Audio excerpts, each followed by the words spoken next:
I guess the central question is, why does this matter?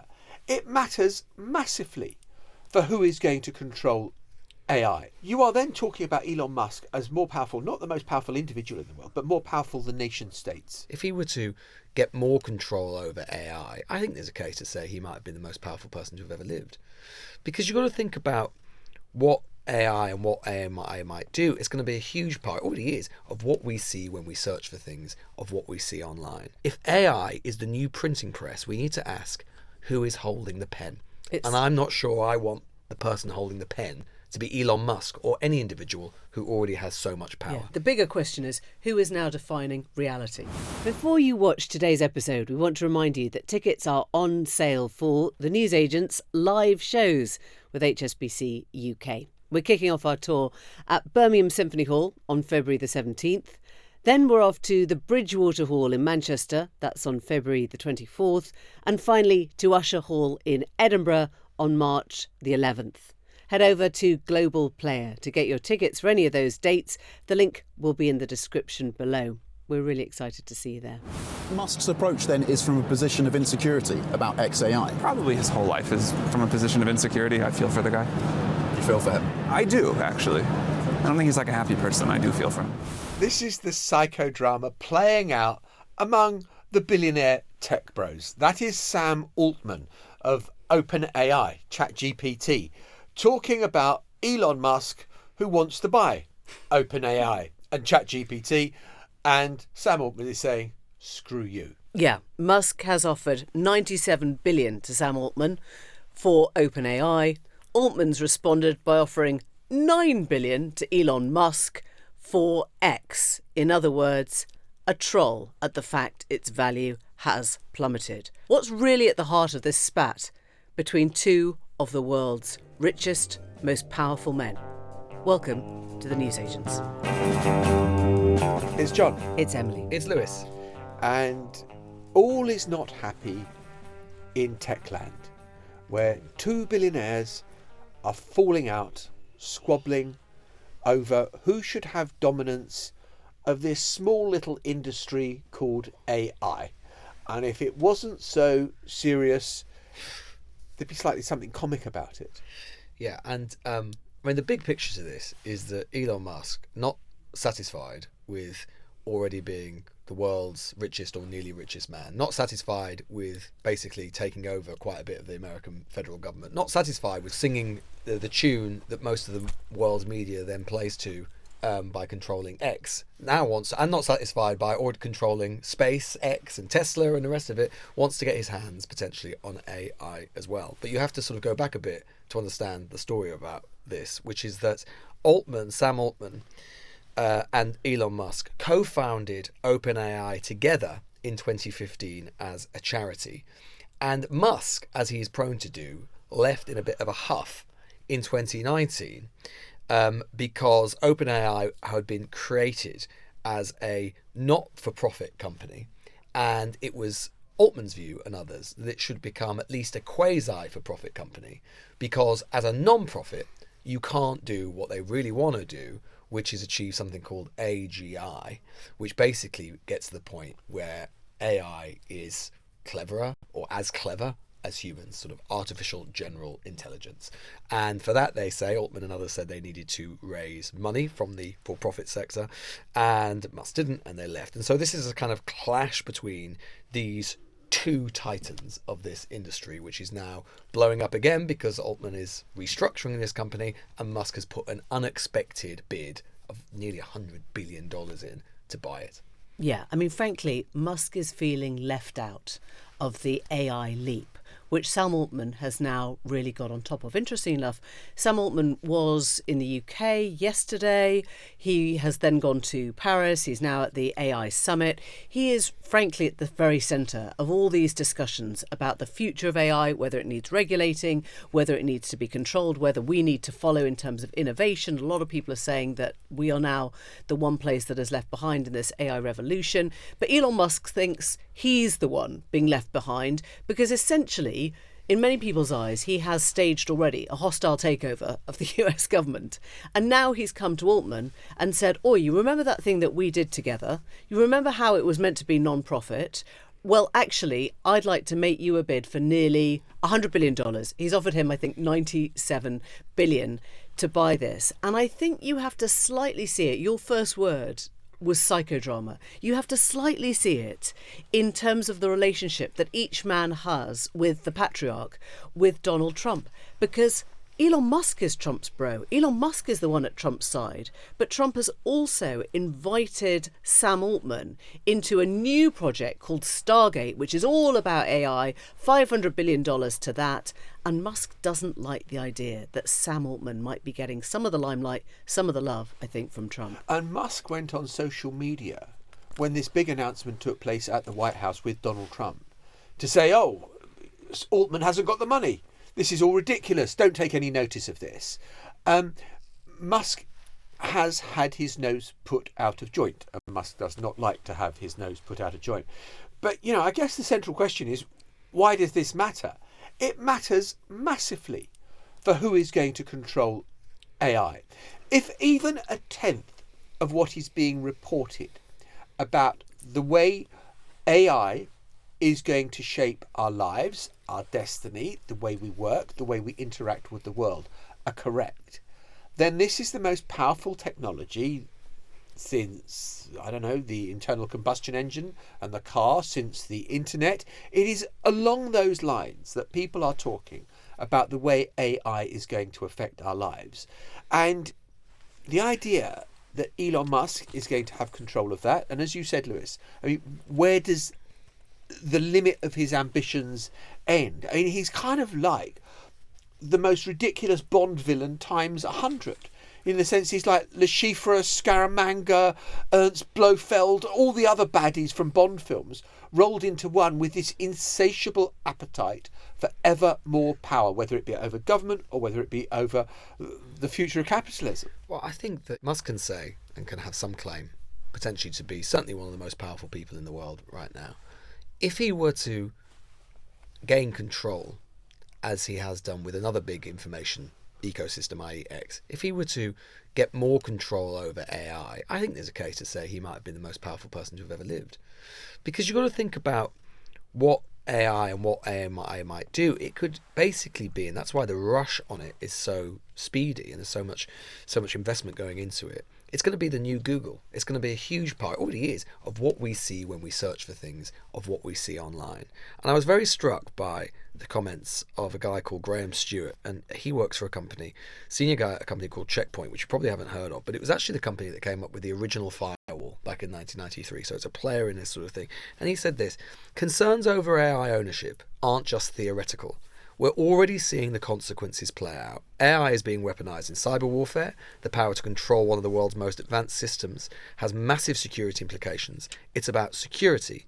This is no different, and I think this is the key bit, this is no different from the long-running debate over newspaper ownership and editorial stance. But with AI, the influence is far less visible. Users may not realise how ownership shapes the information they receive, and many don't think about it because they simply want the tool to work. It's moving so fast, it's becoming part of daily life before people have the chance to question its influence. If AI is the new printing press, we need to ask, who is holding the pen?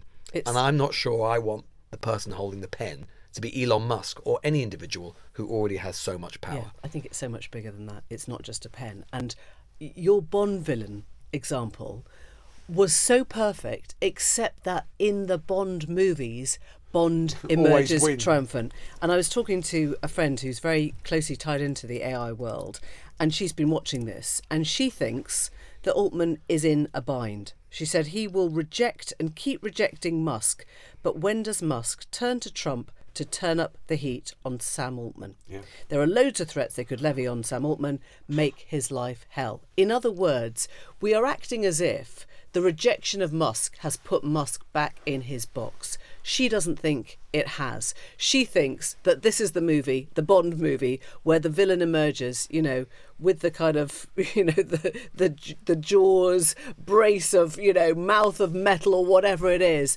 triumphant, actually. And that all that's going to happen now is Sam Altman's going to get beaten down because Musk thinks that he is more important to Trump than Altman is. But to the question of why it matters, and Lewis, who holds the pen, is such a fundamental question. I think it was 2 weeks ago, we were talking about DeepSeek, the Chinese AI model, which has come along apparently at a fraction of the cost, been able to generate, upending the kind of calculations of OpenAI and ChatGPT and all the rest of it. DeepSeek has been developed by the Chinese. If you ask DeepSeek what happened at Tiananmen Square, you don't get anything. That's why it's more than just the pen, What isn't about it? Taiwan? You get a very, very skewed answer. Yeah. Do we want Elon Musk, given what he has done to X in terms of the algorithm and the toxicity and the misinformation, to be in charge of the tool which is going to tell us what is happening in the world right now? The bigger question is, who is now defining reality, right? Yeah. Who's telling us what's real and what isn't? I mean, it is the pen, but it's the pen in the sense of it's more than the printing press. It's more than who owns the press. It's who is rewriting history or the future as we know it. Well, it's the point is that only he would have the pen. Right. I mean, the point is with the printing press is that was a general use technology, general purpose technology that For everyone to enjoy. Yes, exactly. And there may be particular people who could control it, but it wasn't just one person. The And printers of the Bible. Well, quite. You've got to ask yourself why Musk cares so much, and bear in mind that it's not just this. I mean, this has got a history, as I was saying, even before now. I mean, he's been filing a series of legal complaints accusing OpenAI of betraying its original non-profit mission and trying to stymie its progress, trying to make sure that Altman and others don't succeed in it. And I think that when you combine it, and you have to take the wider perspective as well, right, which is that look at what's going on in Paris today. This AI summit organised by President Macron. Vance is there, among others. And it's amazing, I think, that even in the last 12 months, I kind of feel like 12 months ago when we were talking about AI, the mood music around it was a bit darker. You know, you had a lot of experts sort of coming out talking about how states needed to get a handle on this, how they needed to make sure that it wasn't just these companies, whoever it was, who were sort of leading the way, that they needed to be regulated and so on. There is very little of that going on in Paris at the moment. States, I mean, even the EU, which has been the sort of furthest out there in terms of regulation, they feel that they've gone too far and now they're losing competitive advantage to Asia and to North America. States basically in Paris today, nation states and others, and that includes Britain as well, are basically saying to AI companies, go for it, just do it. But as the quote, the guy who, as I was reading out the quote from there, alludes to, that is dangerous. That is dangerous when there is such asymmetry of power between the nation state and between these companies. So, you know, imagine if like the Manhattan Project, i.e. the development of nuclear weapons, had been conducted through companies, through, say, Musk, rather than through the auspices of the government or the nation state. That is kind of what we're seeing now. And that wouldn't have made me comfortable to have that asymmetry of power over nuclear technology. Nation states have been zealous in protecting their ability to control those sorts of technologies. What they're doing with AI is basically letting the companies just go away. But then you are describing a situation. I mean, you know, let's just focus on Musk, because he is the person that is trying to take over ChatGPT. He is trying to become king of AI, as well as king of Starlink satellites, which we saw how vital they were for Ukraine at the start of the war, so that Ukraine had information. You are then talking about Elon Musk as more powerful, not the most powerful individual in the world, but more powerful than nation states. That his ability to shape reality, as you said, Emily, is so profound that actually nation states are just cowering beneath these people who have got so much power. Some are cowering and some aren't. I mean, I think where it goes to now is what's happening at the Paris summit, essentially, which is JD Vance, the vice president, is there saying, innovate. And the EU at the moment is saying, regulate, right? And I guess it depends whether they are going to put up a real fight against JD Vance, against the Trump administration, who wants there to be much less regulation of this whole world. At the moment, Macron is saying there is a need for rules. He wants to see artificial intelligence governed. He is willing to push back slightly on the vice president. How long does that last? Is he more enticed by the fact that DeepSeek, as you say, could sort of send an economy into all sorts of stratospheric areas now if they want to, you know, put regulation on one side and just go for it? Where do we sit in that? Are we going to join the EU saying, yeah, we do need to regulate? Or do we think we're in this very clever, safe little, you know, sealed off position where we don't need to say anything to anyone and just wait and see what happens? But look at his power already just in the political arena. I mean, you know, look at what's been going on. We've been watching it and we've been talking about it. but actually not that many people have been talking about it and describing it for what it is. What he's been doing in terms of federal agencies, going into federal agencies, subjecting them to what he did to X when he bought it, going in with his cronies, with his minions, sacking people, seizing control of payment information systems, all of this or most of it illegal. The way it's been described by much of the media isn't like that. They've talked about it, even Britain and the US, going in and sort of, Marvellous. slashing waste, that's the sort of thing we need here. But Paper clips. Yeah, but because Congress isn't willing to do anything about it, and because so many of them, even on the Republican side who are queasy about it, are so scared that Musk might fund a primary challenge against them if they do talk about it, this is scary stuff. Well, also, it just hasn't finished yet. I mean, a judge yesterday decreed it was illegal. Yeah. And they're going, well, just ignore it. I mean, JD Vance has said judges can be ignored. Yeah. Now that is going to be the critical test I don't know whether it was JD Vance just trolling the world by saying Donald Trump doesn't have to obey judges. But it was only last year that judges, the Supreme Court, said that Donald Trump had a high degree of immunity. that is, we should just differentiate. That is Musk in the government Political sphere, arena. political sphere, administration sphere. This is business. And that's why it's really exciting to see if business has the necessary guardrails to keep Musk out. Is it the lawyers? Is it the price? Is it the market?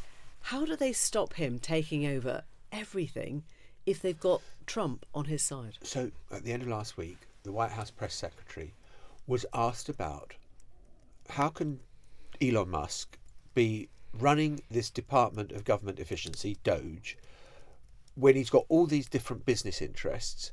Who polices the conflict of interests? Yeah. Answer, well, Elon Musk does. Yeah. It's up to Elon Musk to decide whether he's got a conflict of interest. Nice work if you can get it. We'll be back, and we'll be talking to a man who is the former Chancellor, former Health Secretary, former Foreign Secretary, former Culture Secretary. He has been threaded through the last 14 years of Conservative government about what he thinks is happening right now.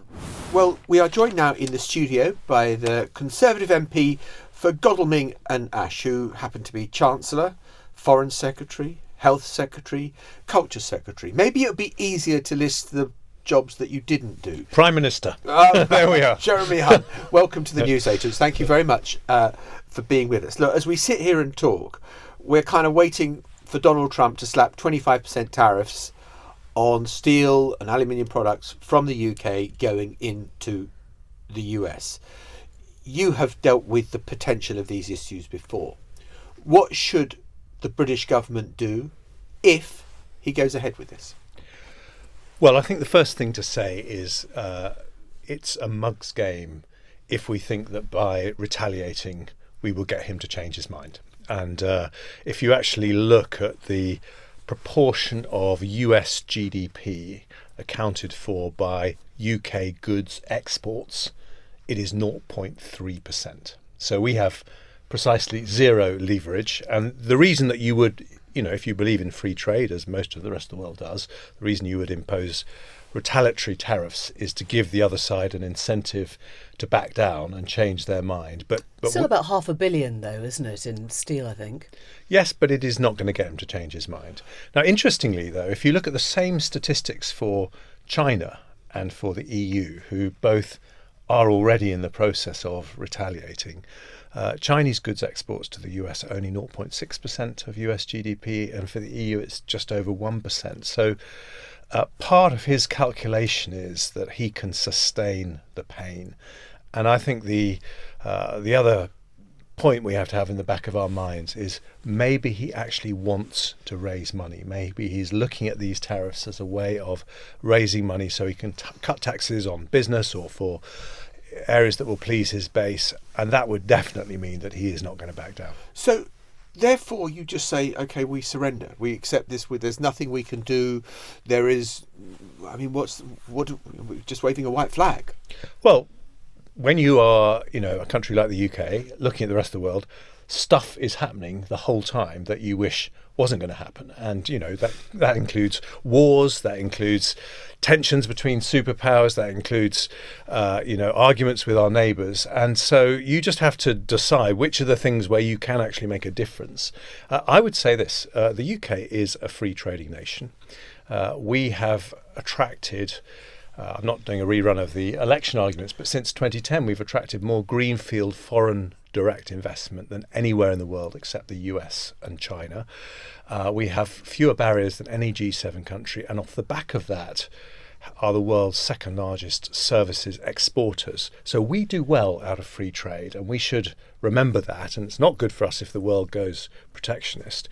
But by the same merit, we don't have to import the inflation that you would import if we retaliate, and that's why I don't think we should. But it's part of the calculation, sort of, don't poke the bear, because you're worried of what the bear might do to you next. I mean, whether it be on foreign affairs, whether it be on tariffs, whether it be on whatever it happens to be. Because if you look at the range of things where Donald Trump is opining at the moment, it is huge. And it seems to me the British position, as far as I can see, is let's not just say too much and draw attention and incur any more wrath. Well, of course, you should not poke the bear unless you are prepared for the bear to pounce on you and you're ready with your countermeasures. But that isn't really the point here. What the issue is our national strategic interest. I would say over all the things that are threatened by Donald Trump, there is one thing that towers above everything else that we need to be focusing on with a laser-like focus, which I suspect, by the way, David Lammy is doing, which is US commitment to NATO.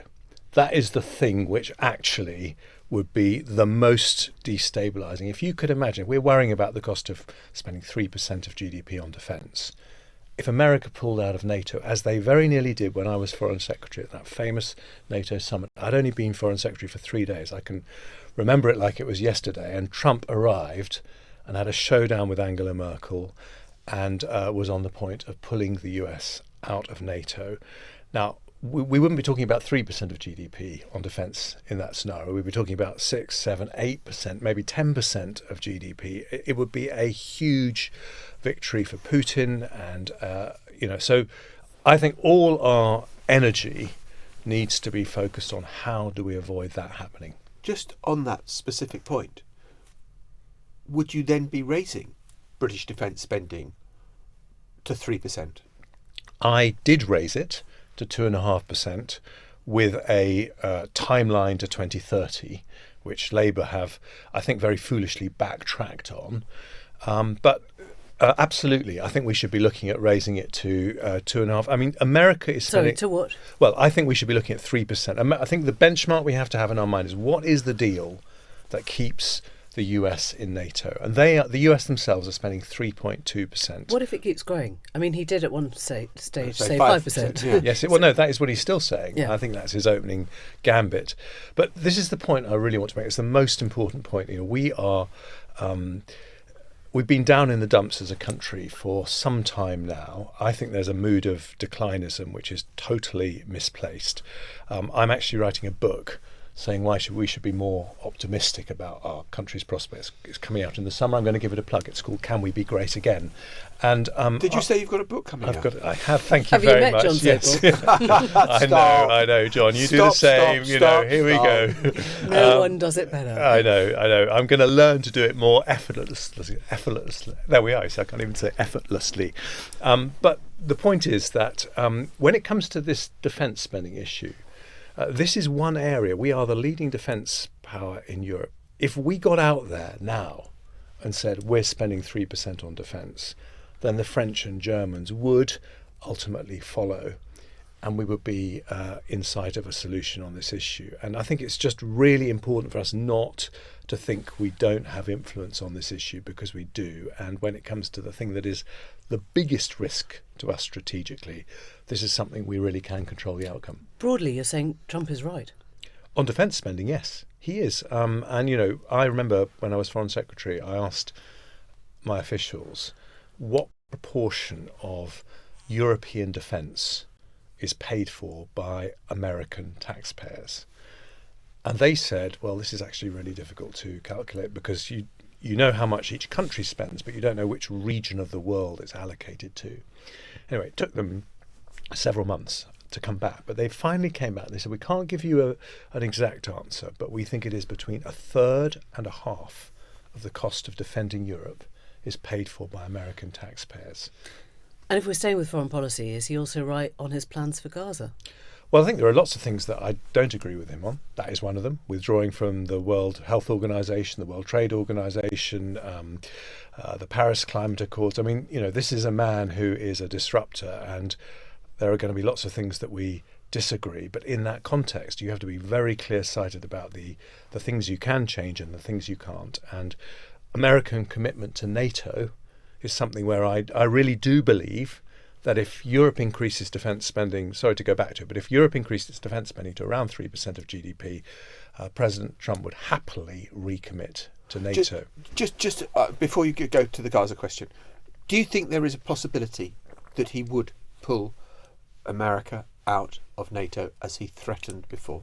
Yes, I really do. I think that he feels that America is being ripped off by the Europeans when it comes to defence, and he is genuinely angry. He doesn't particularly feel that about the UK, but he does feel it about the Germans and the French in particular, and so I think it is a real credible threat.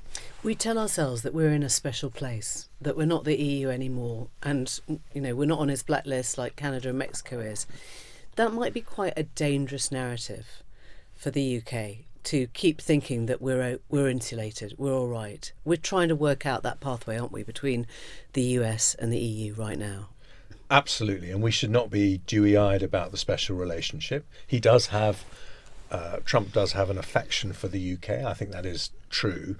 But in the end, this is someone who wants to get stuff done, is going to be very transactional, and he's going to do what is in America's interest. But what we need to think about here is where we do have influence and where we can make changes.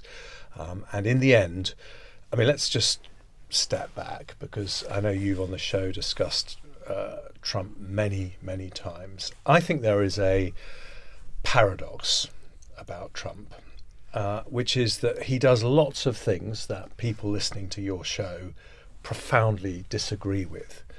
But in the end, all of us do have deep down a feeling that a stronger America means a safer world. And, I would argue that the biggest foreign policy mistake of Joe Biden was the retreat from Afghanistan.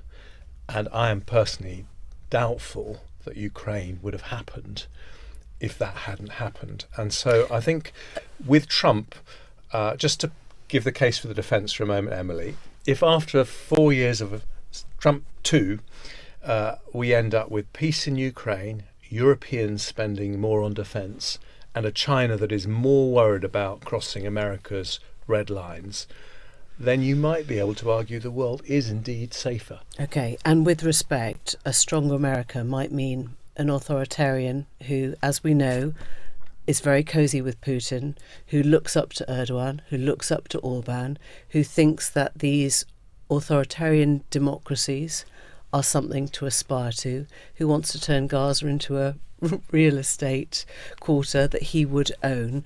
I mean, there is quite a lot to push back on there when you're looking at Trump and foreign policy. You've picked out, one line of his, which is none of these wars would have started. Obviously, they did start. Putin did invade Ukraine in 2014. So why would you assume that everything he's telling us now is right? I don't. And that's why I use the word paradox, because I am personally, as I'm sure you are, a passionate supporter of liberal democracy, of the rules-based order, of all these cliches that we use time after time. I do believe that the international order that we've had since the Second World War, for all its flaws, is the most successful in the history of humanity. He doesn't. And he says lots of things which make you worry about his commitment to do that. But he is also determined to make America stronger, and America is the world's most powerful and important democracy. And that's why I say, in the end, after 4 years, notwithstanding what you and I disagree with in terms of what he says on those issues, and indeed sometimes what he does, if the result after 4 years is the world's most powerful democracy is stronger. The world, I think, will in the end be safer, and that's why it is a very difficult paradox to swallow. Jeremy, I'm very struck by, I suppose, the realpolitik of what you say is Britain's position, and let's just try to affect the things we can affect, and let's not get too worried about the things that are kind of marginal. There is obviously going on in government now something of a recalibration of the relationship with Europe and whether we should build closer relations with Europe. Donald Trump is fundamentally antithetical towards the European Union, and we know that. Do you think there is a risk for Britain in looking again at the relationship with the EU, as the Starmer government seems to be doing, because it might upset America, even though it might well be in our economic interest to do so? It's a really tricky tightrope for Keir Starmer to walk. And if I was in his shoes, I think I would be disappointed by the response that we have had from the Europeans to his stated desire for a reset in relations. I think on the whole, what he said has been knocked back. And I think the realpolitik will guide him to following a middle path where he doesn't, for example, retaliate against US tariffs in solidarity with the EU, because that would be against the British national interest. Where I think he's made a mistake is going in and saying what we want, what the UK wants, is a security relationship, and putting that on the table is a great thing that would be to our benefit, when really that is the thing the EU wants, and that is the biggest thing we have to offer. And in a context of, let me give you a really, very practical example. I think that what will happen this year is, one way or another, there will be some kind of negotiated peace in Ukraine, and it'll be probably along the current de facto border between Russia and Ukraine. And the big question on all of our minds is how to make that stable, how to turn it into North Korea, South Korea. Wait, so when you say that, you think that Ukraine will end up retaining the land that it originally had before this invasion? No, retaining the land it currently has. Okay, so it will be a capitulation, and it will be a win for but losing about a fifth of its territory, and there will be an effort in this peace deal. This is just a prediction, but there will be an effort to turn it into a kind of North Korea, South Korea, stable partition where neither side gives up its legal claim to the other side, but that there is peace. Now, in that context, for that to be a credible and lasting peace, there are going to have to be Western troops in Ukraine, and they ain't going to be American. And so Britain and France and Germany and Poland, all the European countries are going to have to think about how we support the Ukrainians, because if we don't, then everyone will just be waiting for Putin to have the next bite. And you're happy to see us on the border there? I personally think if that is what it takes to get peace in Ukraine, it's a very big commitment. We certainly wouldn't be able to do it within our current defence spending envelope. Then we should look at that very carefully. And I think that Macron has said the same, and the Germans are much more nervous about it, perhaps understandably. But that is where we are heading. Now, in that context, Britain, as the largest defence power in Europe, has got a huge amount to offer the EU. So I think it's show not tell. I think when you do those kind of things, I think you start to build back the trust that was lost in the Brexit wars. The EU's been very clear. One of the things it does want is the youth mobility scheme for young people to travel and live non-permanently in Europe. Do you back that? I don't, and let me explain why. Instinctively, of course, I do. I love the idea that my kids who are 10, 12 and 14 could study and work all over Europe. I think it'd be a lovely thing to do. And so I don't have any problem with it as an aspiration. But the country has got to be confident that we've got migration under control, legal and illegal. And migration is a socially incredibly explosive issue, which we ignore at our peril. And I think that has to come first. I think once people know, for example, that the small boats crossings are under control, that there are proper controls on legal migration in place, and there's obviously a huge debate going on about what you do on that, perhaps then the country will be ready for something like a youth mobility scheme, but I don't see that as the case at the moment. Can we talk about your relationship now to the Conservatives? How do you think Kemi Badenoch's doing? She's ruled out a reform pact. Many of your colleagues, many in that your party now haven't. What's your message there? Well, Kemi's right and they are wrong. I, first of all, completely understand why many right of centre voters are thinking this way. They add up the Conservative Party and Reform's votes in the polls, and it's not much shy of 50%. And you then actually look at Reform's position, which has increasingly become very, very similar on policy issues to the Conservative Party. I mean, that's an existential threat for your party.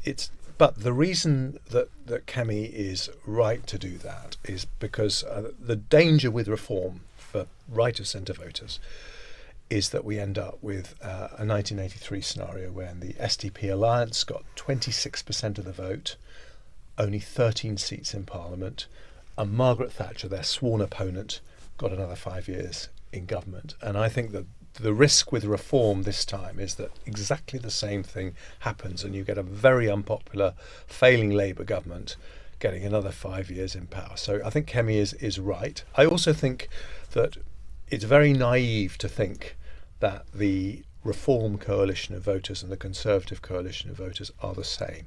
They aren't. And as someone who knocked on a lot of doors, there's a very big chunk of Reform voters who will never ever vote Conservative because they are profoundly anti-establishment and they see us as the establishment, and they just voted for us once in 2019 because they wanted Brexit. That was the exception, but they will never do so again. The Conservative Party, for all my life, has seemed like the sort of, if not the natural party of government, then it's very soon going to be back in government. And I have never seen a moment where the Conservative Party has seemed as irrelevant, as kind of almost, non-existent out there, as it is now because of the rise of reform. Do you worry that, Kemi Badenoch's just not getting any purchase at the moment as Tory leader? It is the most impossible job in British politics to be leader of the opposition. And I would just say two things. First of all, I think many people would have said exactly the same about the Labour Party only 5 years ago. In the wake of Boris Johnson's 2019 victory, they seemed a complete irrelevance. I would also say that, Keir Starmer had a very rocky start as leader of the opposition. He found it took time. And what Kemi's got to do, which is so difficult, but she really is trying to do this, is she has got to show the country that we're not saying the voters were wrong. We recognise that we were thrown out for a reason, and there has to be a period of reflection where we don't say an enormous amount, and that is of course very, very difficult to stay in the news, which is the name of the game when you are saying actually we want to be reflecting on what went wrong. And then after that is the next stage where you have to decide what your coalition of voters is. And I think it is a different coalition to the Reform voters. I would say the Conservative coalition is aspirational voters. And the biggest thing we need to be wrestling with is why the average age that people are more likely to vote Conservative than Labour is 70. It's gone up a lot, by the way, in just one election. But, I think people in their 30s, there are plenty of people in their 30s and 40s who have very conservative values. We have traditionally got their vote and we need to be going after it again. We haven't spoken to you since that defeat, that resounding defeat. And, as John sort of introduced it at the beginning, I guess you have been in the cabinet for those 14 years. You are emblematic, in a sense, of the last 14 years of Conservative rule. Do you understand that level of anger? Do you think that you did leave the country in a better place than when you took office? Well, without rerunning the arguments of the last election, let me say what the disconnect was, if you like, between people like me who were in the cabinet. I wasn't in the cabinet for the whole time, but for most of it, and the voters who threw us out. The way we saw it was that we took over responsibility for the country in 2010 when we had to cope in an unprecedented way in our lifetime with three global black swan events: the global financial crisis, with the 10% deficit that we inherited in 2010, then COVID, once in a century pandemic, and then a 1970s oil shock type energy crisis following the Ukraine invasion. And we took very, very difficult decisions, very unpopular decisions over those 14 years, and the result of which was that we grew faster than France, Germany, Italy, Japan, not as fast as the United States, but we did respectably well because we took difficult decisions. Now, that is not what the electorate felt about it. I mean, that's the thing, isn't it? If this is your period of listening, then just to go COVID, the financial shock, which happened under Brown, and the Ukraine crisis sounds like you're shoving the responsibility onto external events, and that's not how people feel. People think that, you gave them a worse living standard than they've had for generations that's ever been known. Worse waiting lists. That's what I'm saying. Yeah. That's what I'm saying. I'm just explaining to you where the disconnect came. That was how it felt like for those of us in the room. And we actually felt that we were navigating some pretty choppy waters, and compared to our peers, we did respectably well. In fact, in some areas like school standards, we were very proud we did better than respectably. But at the same time, what did we get wrong? Well, I think what we got wrong was something that actually is affecting all advanced economies, which is that we didn't understand that modern capitalism, for all the extraordinary advances it's brought to our daily lives, has got a very, very big fault line, which, if we don't address, threatens to bring the whole house down. And that is that its benefits are not being evenly spread in a way that makes everyone feel that they've got a fair crack of the whip. And isn't that what Reform is saying? Isn't that what Trump's saying? Isn't that what the far right parties are saying? This is the great irony, that Trump, comes in and he says he's going to cancel all DEI initiatives. But in some ways, he is the ultimate DEI president. But the dispossessed that he cares about is not women and ethnic minorities and gays. It is white working class dispossessed. He just thinks it's a different group of people that need to be helped, and he is focusing on that. And is he right? He is absolutely right that group of people have not benefited from the wonderful fruits of capitalism that many of the rest of us have, and we have the same group of people in the UK, and that is why we need to rethink how capitalism works and work out how we are going to be better at spreading opportunity. But in a sense, that's a free hand to reform. They've done that for you. So now you're playing catch up with a party that's already said, you were the establishment, you got it wrong, and we're clearing up your mess. Well, I don't think it is at all, because I don't see any solutions from reform whatsoever. That is the big job that we have to do as a Conservative Party, is to say, how are we going to spread those opportunities? By the way, I don't think that we have any glimmer of a solution in what we're hearing from the current Labour government. I mean, they came saying that economic growth was the priority, and have done a budget which has actually put a kibosh on economic growth. So I think Labour's got to go on this journey as well.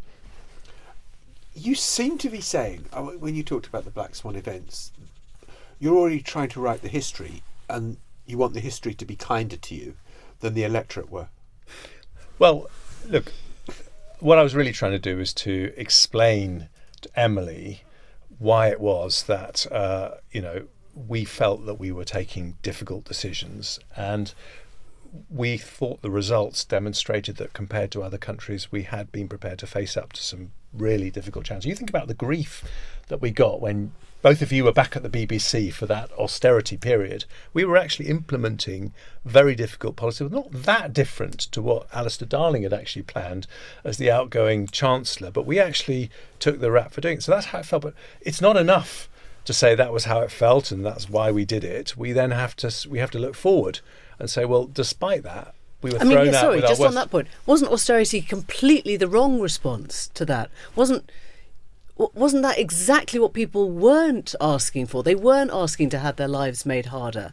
They were asking for something that was actually, think again at your borrowing rules. Think again at how you actually pick people up off the floor. Don't impose austerity on them. This is what I love about interviews with you, Emily, because you tell me that I'm rewriting the 2024 election, and then we go back and we try and relitigate the 2010 election. Well, let me tell you what I think about austerity.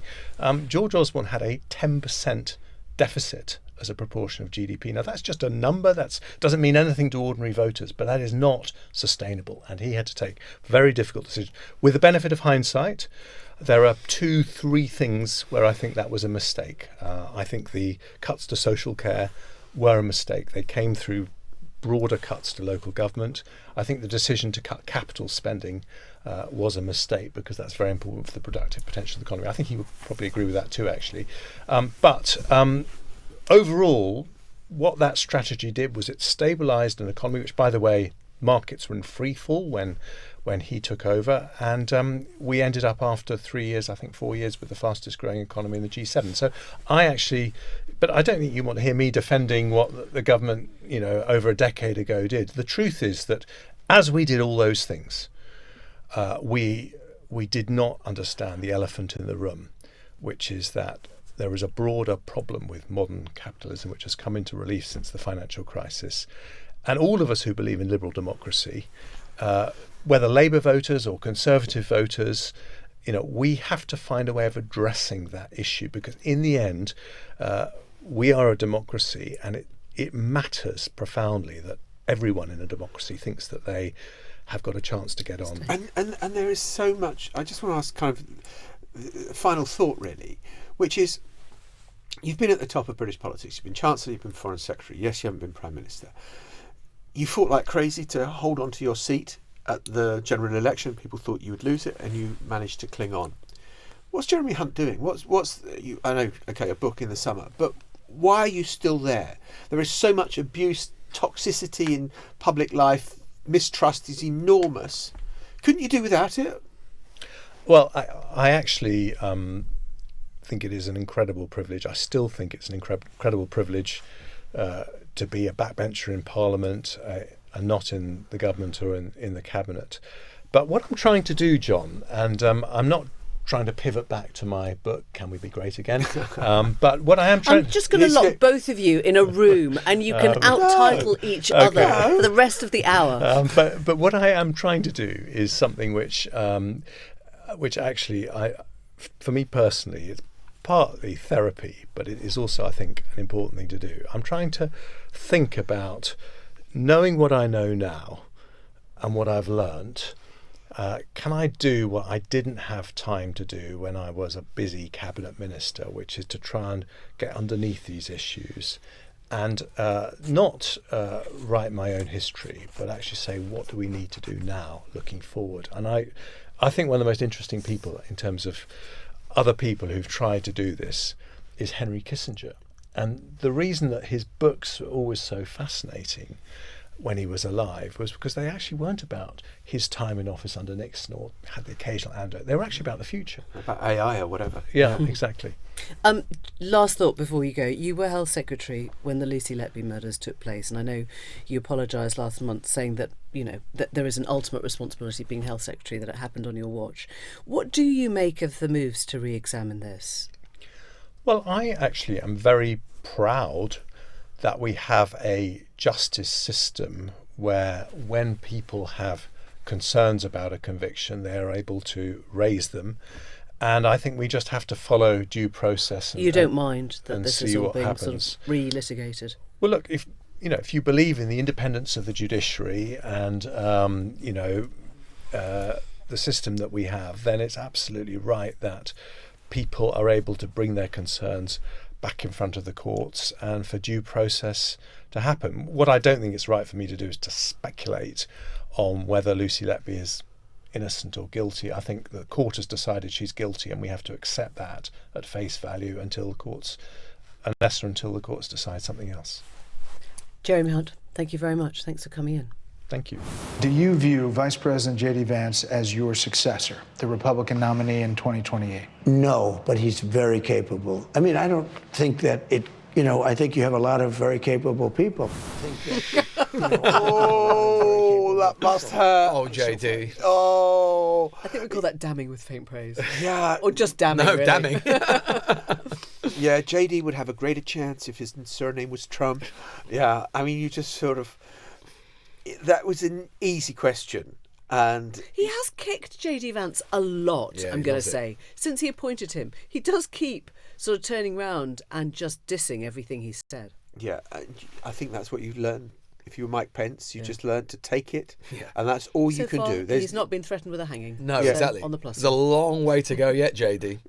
I mean, the thing is that, I mean, presumably Trump will just, I mean, he'll just, this is going to be one of the running themes of the second Who's he term, going right? to anoint? Well, yeah, exactly. And he's going to get more and more, you could see he was more than anything in the clip. You could see he was like, it's too early, it's too early. He was irritated that someone should even be asking him about a successor. Obviously, because he cannot imagine anyone succeeding him, right? There is no post-Trump world. No, there is no post-Trump world. I mean, like, the only way I can imagine he would enjoy it is if he basically starts running it like The Apprentice. Yeah. Starts setting them I think, tasks. exactly. I think it's too Yeah. early because he wants to get into that Yeah. in his own time. Yeah. Like 6 months from the end. So they've got to come up with a marketing strategy for Yeah, exactly. popcorn or something like that. Something like that. He'll cancel the debates, or he'll moderate the debates himself. Yes. He'd love that. Yes.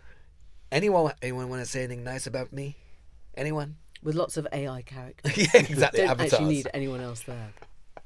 Bye for Poor now. old JD. Bye-bye. Bye-bye. The Newsagents. This is a Global Player original podcast.